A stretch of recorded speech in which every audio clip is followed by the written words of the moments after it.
Era uma noite abafada no meio da Amazônia, e nosso barco, o Rio Sombrio, deslizava preguiçosamente pelo Rio Negro. Fazíamos parte de uma equipe de pesquisa, explorando uma área pouco navegada em busca de espécies ainda não catalogadas. A floresta ao nosso redor era um paredão de sombras, quebrado apenas pelo brilho ocasional de vagalumes.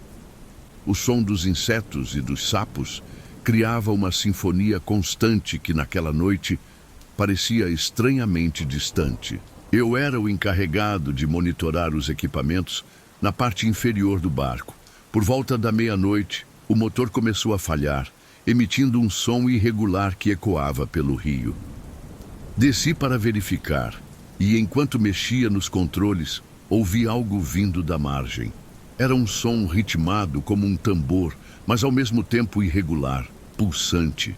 Pensei que poderia ser alguma comunidade indígena próxima, mas estávamos longe de qualquer aldeia conhecida.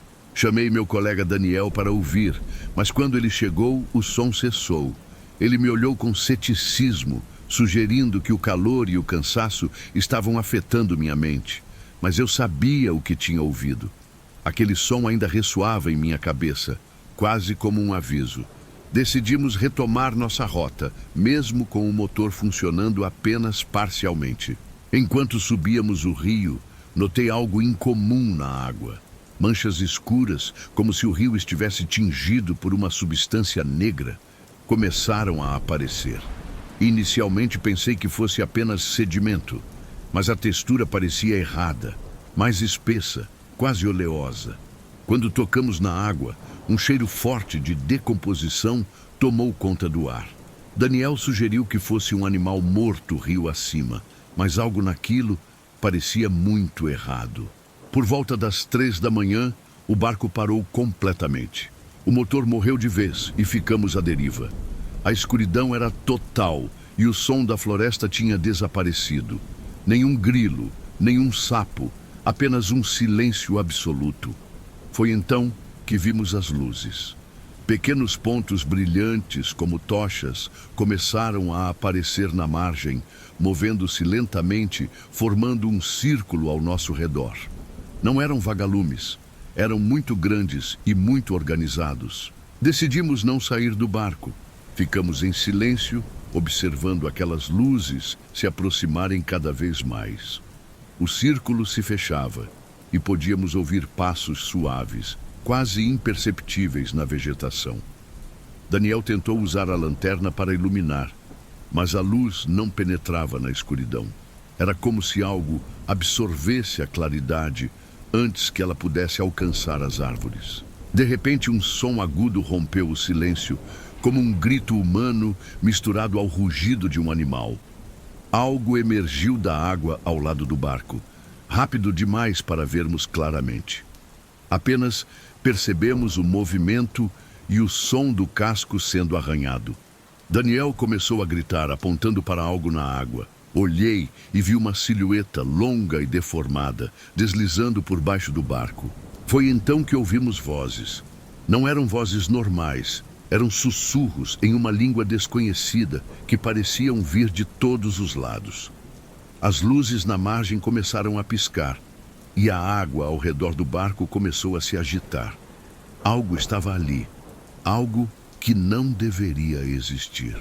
Um braço longo, esquelético e coberto de uma substância viscosa surgiu da água, agarrando a lateral do barco. Em pânico, peguei o remo e bati naquela coisa, mas ela apenas recuou por um instante antes de reaparecer do outro lado. Daniel foi puxado para fora do barco. Seu grito cortou o silêncio, mas foi rapidamente engolido pela escuridão. Tentei segurá-lo, mas era tarde demais.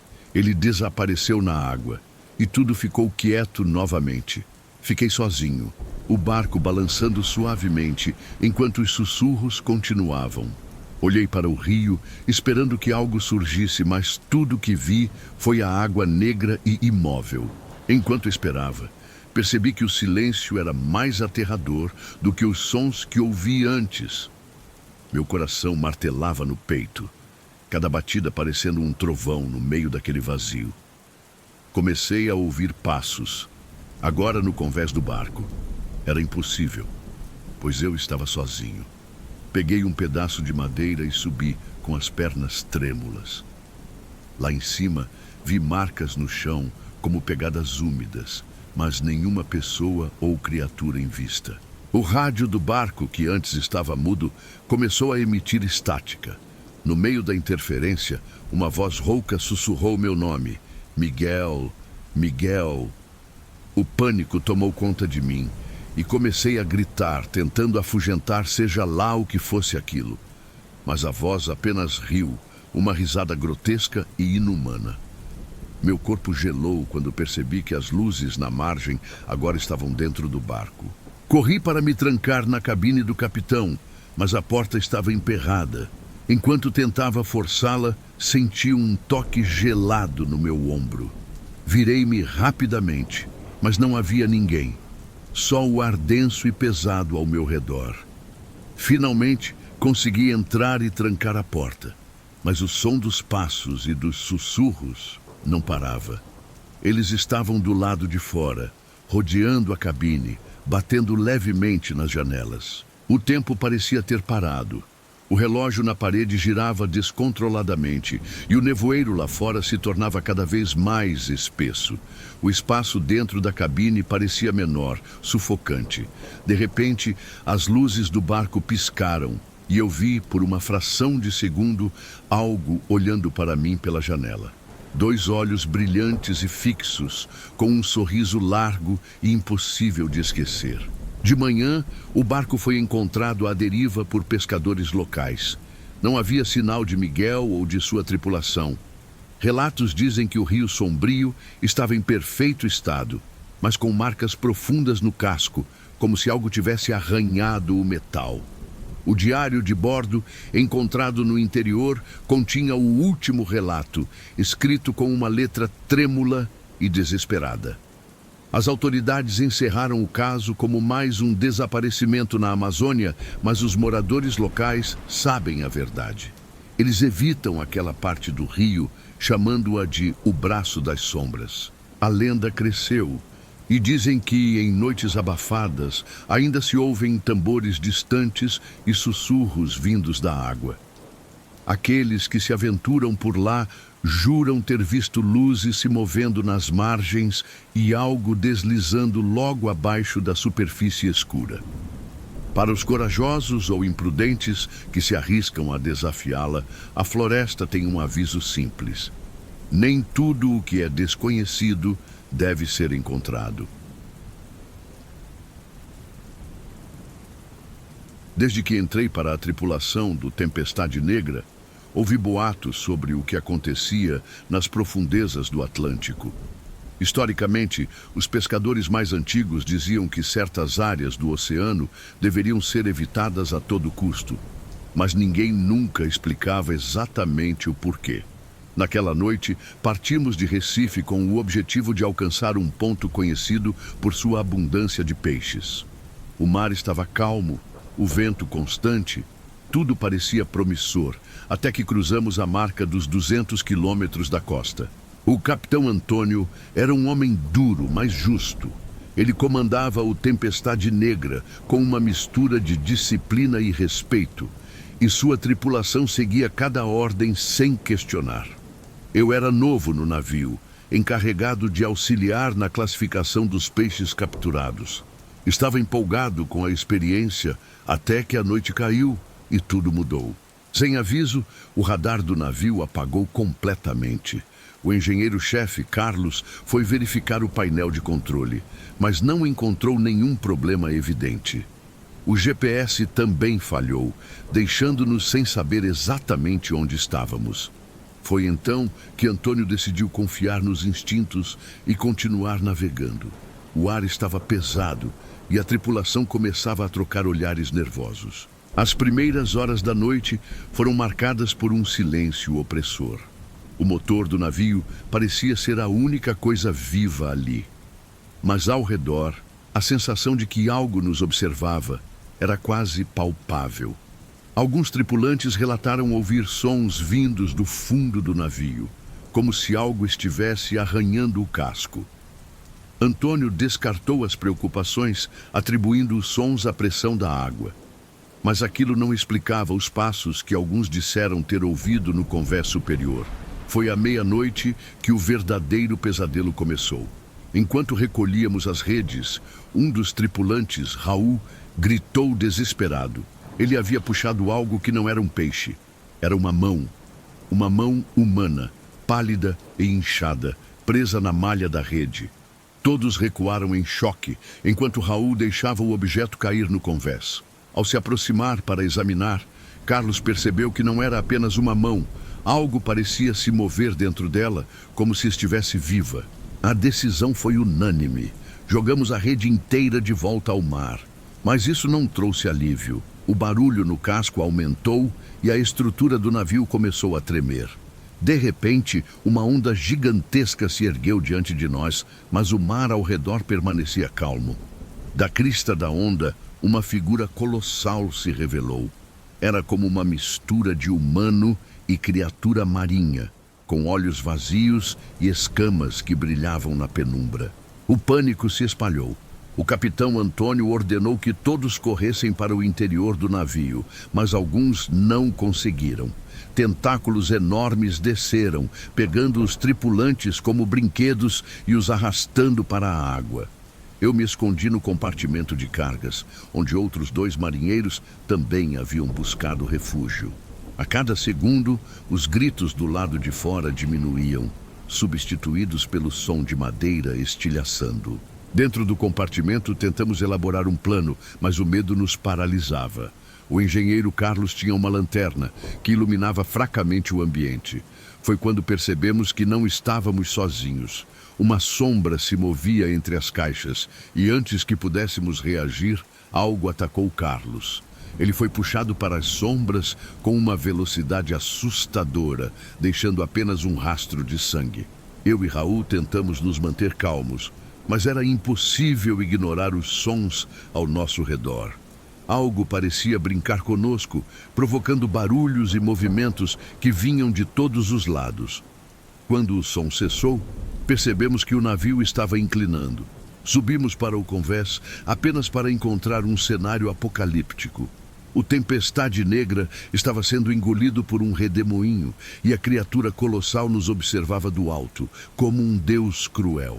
Raul tentou saltar para o mar, mas foi imediatamente alcançado por um tentáculo que o arrastou para as profundezas.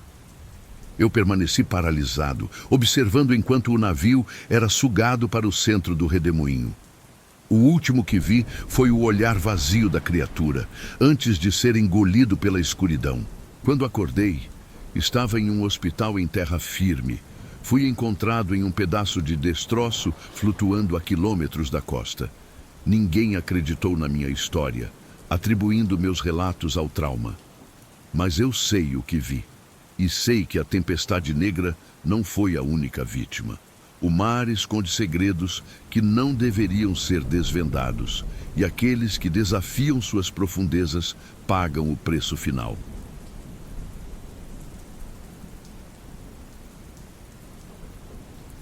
Eu sou João, pescador desde os 14 anos, e o mar sempre foi meu sustento. Meu barco, o Esperança, já enfrentou tempestades, mas nada, absolutamente nada, me preparou para aquela viagem fatídica. Era começo de setembro, e a temporada de pesca estava apertada. Recebi um chamado de Felipe, um amigo de infância, para participar de uma jornada de pesca mais ao norte, próximo à ilha de Marajó. Uma área rica, mas evitada por muitos pescadores experientes devido a histórias antigas que pareciam mais lendas do que realidade. Felipe era destemido, talvez até demais, e conseguiu convencer outros 2 pescadores, Carlos e Ivan, a se juntar a nós. Partimos antes do amanhecer, sob uma neblina que parecia engolir o horizonte. O mar estava inquieto, e mesmo os motores pareciam mais altos do que o normal, ecoando naquela vastidão úmida. No primeiro dia, tudo parecia normal. As redes estavam cheias e a conversa fluía com as histórias de sempre. Mas quando nos aproximamos da ilha ao anoitecer, o ambiente mudou. O ar ficou mais pesado úmido demais, quase sufocante. Dizem que há cemitérios indígenas por aqui, comentou Ivan, apontando para o interior da ilha enquanto ajustava a rede. Você acredita nessas coisas, João? Eu ri para aliviar a tensão, mas algo em mim sabia que aquela viagem não seria comum. Naquela noite, decidimos ancorar próximo à costa para economizar combustível. A ilha, mesmo à distância, parecia envolta em sombras que não se dissipavam, mesmo sob a luz da lua cheia. O silêncio era estranho. Não havia pássaros ou qualquer som natural, além das ondas batendo contra o casco. Por volta da meia-noite fui acordado por um som metálico, um baque surdo contra o casco. Olhei pela escotilha e vi Felipe parado no convés, olhando fixamente para a água. Felipe, o que foi? Chamei. Ele não respondeu. Quando me aproximei, seus olhos estavam vidrados, fixos em algo que eu não conseguia enxergar. Está chamando, ele murmurou. Antes que eu pudesse entender, ele deu um passo para frente, quase caindo na água. Segurei-o a tempo, mas ele parecia em transe. No dia seguinte, as coisas pioraram. As redes que lançamos estavam vazias, mas tinham marcas estranhas, como se algo tivesse passado por elas e rasgado os nós. Felipe continuava distante, murmurando sobre vozes. Carlos, sempre pragmático, sugeriu que voltássemos imediatamente. Mas o motor, que funcionava perfeitamente na noite anterior, agora se recusava a ligar. Ivan, o mais supersticioso, começou a rezar, mas as orações eram interrompidas por um som vindo da ilha. Era baixo, quase imperceptível, como se algo grande e pesado se movesse lentamente pela vegetação. Não é coisa de Deus, ele disse, segurando um terço velho. Naquela noite algo realmente aconteceu. Estávamos no convés tentando consertar o motor quando um brilho estranho surgiu da direção da ilha, como se uma fogueira tivesse sido acesa. Mas não era fogo. A luz era azulada, pulsante e parecia se mover. De repente, ouvimos um som de tambores. Não eram ecos de festividade, mas batidas graves e compassadas que pareciam vibrar em nossos ossos. Felipe, como que possuído, correu em direção ao bote de emergência. Eles estão chamando! Eu preciso ir! Ele gritou, lutando contra nós enquanto tentávamos segurá-lo. No meio da confusão, ele conseguiu escapar, pulando no bote e remando em direção à ilha. Ficamos impotentes, assistindo enquanto a luz o engolia. Passamos o resto da noite acordados, observando a ilha em completo silêncio, sem coragem de tentar resgatar Felipe. Quando o amanhecer chegou, decidimos desembarcar. Encontramos o bote vazio na areia, mas nenhum sinal de Felipe. Apenas pegadas que desapareciam ao entrar na floresta densa. Exploramos o interior da ilha com cautela, até chegarmos a uma clareira onde o chão estava coberto de ossos. No centro, havia um altar rudimentar, com símbolos gravados que nenhum de nós reconheceu. Uma figura estava de costas para nós, imóvel. Quando Carlos chamou por Felipe, a figura se virou. Não era Felipe. Era algo humanoide, mas com olhos completamente negros e uma pele pálida e enrugada. Corremos o mais rápido que pudemos, mas Ivan tropeçou e caiu. Quando olhei para trás, ele já estava sendo arrastado para a clareira por algo que não conseguimos enxergar. Gritamos, mas foi em vão. Conseguimos chegar ao barco e milagrosamente o motor funcionou. Fugimos sem olhar para trás, enquanto os tambores recomeçavam, mais altos e mais próximos. Nunca mais ouvimos falar de Felipe ou Ivan. Quando relatamos o ocorrido às autoridades, ninguém acreditou em nós. O Esperança foi vendido e eu nunca mais coloquei os pés em um barco. Mas às vezes, à noite, ainda ouço os tambores.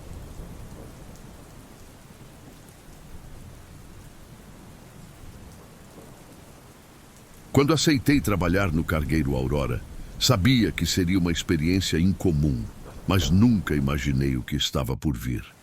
O navio era gigantesco, com corredores que mais pareciam labirintos.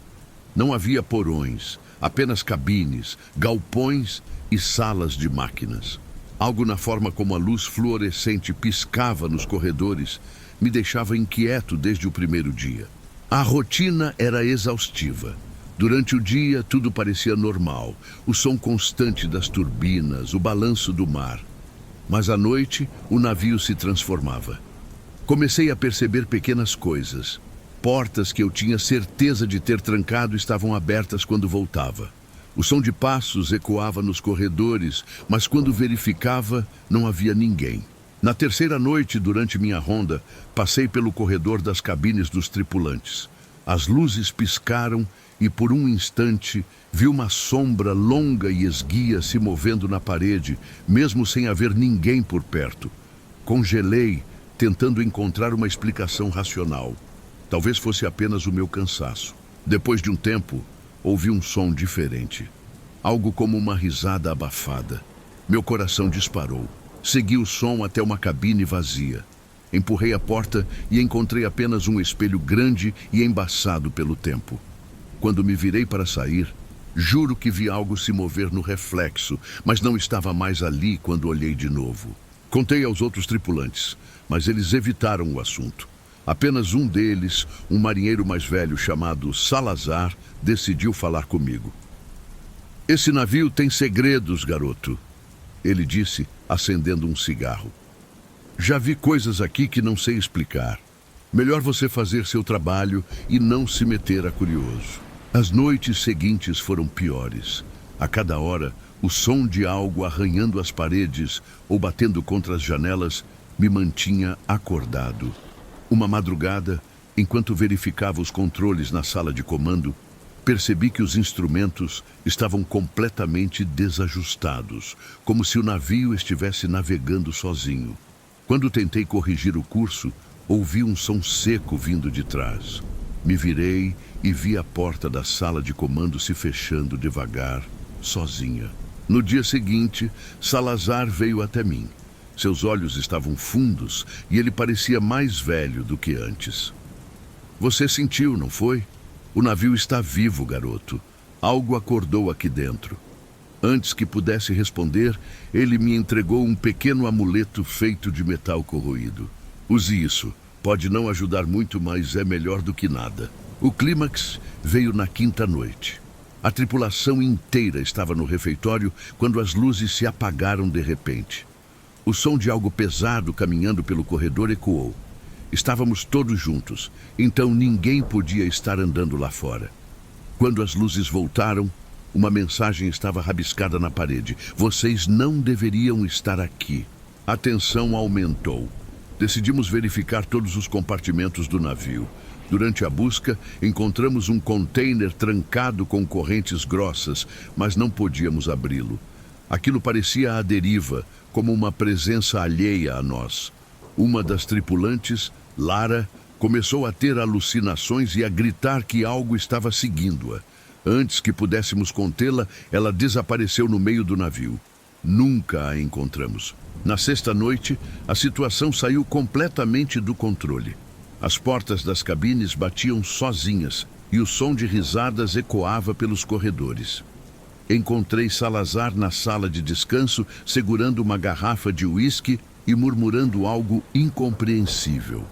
Ele parecia estar conversando com alguém, mas não havia mais ninguém ali.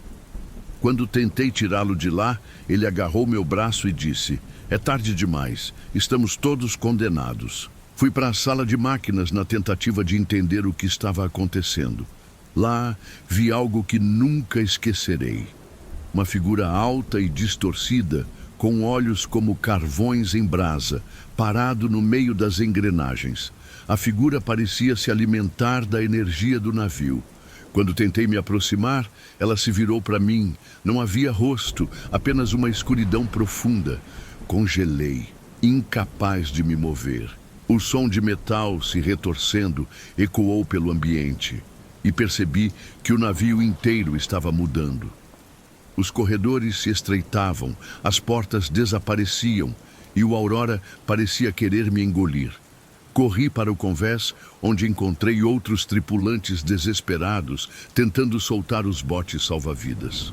Salazar estava entre eles, mas não parecia mais o mesmo. Seus olhos estavam completamente negros e ele murmurava algo como uma prece. Consegui entrar em um bote e me afastar do navio. Enquanto remava, vi a Aurora se distanciar, mas algo estava errado. O navio não afundava, nem desaparecia. Ele continuava navegando, como se fosse uma criatura viva. Vi a figura sombria no convés, observando-me. Era como se estivesse esperando que eu voltasse. Quando finalmente fui resgatado, não consegui explicar o que havia acontecido. As autoridades não encontraram vestígios do Aurora no mar. Era como se o navio nunca tivesse existido. Mas ainda ouço aquelas risadas abafadas sempre que fecho os olhos. E o amuleto que Salazar me deu continua em meu bolso, pulsando levemente, como se ainda estivesse conectado ao navio. Desde então, evito o mar. Mas às vezes, durante a noite, ouço relatos de um navio fantasma visto ao longe. E sei que a Aurora ainda está lá, navegando sem destino, esperando pela próxima tripulação desavisada.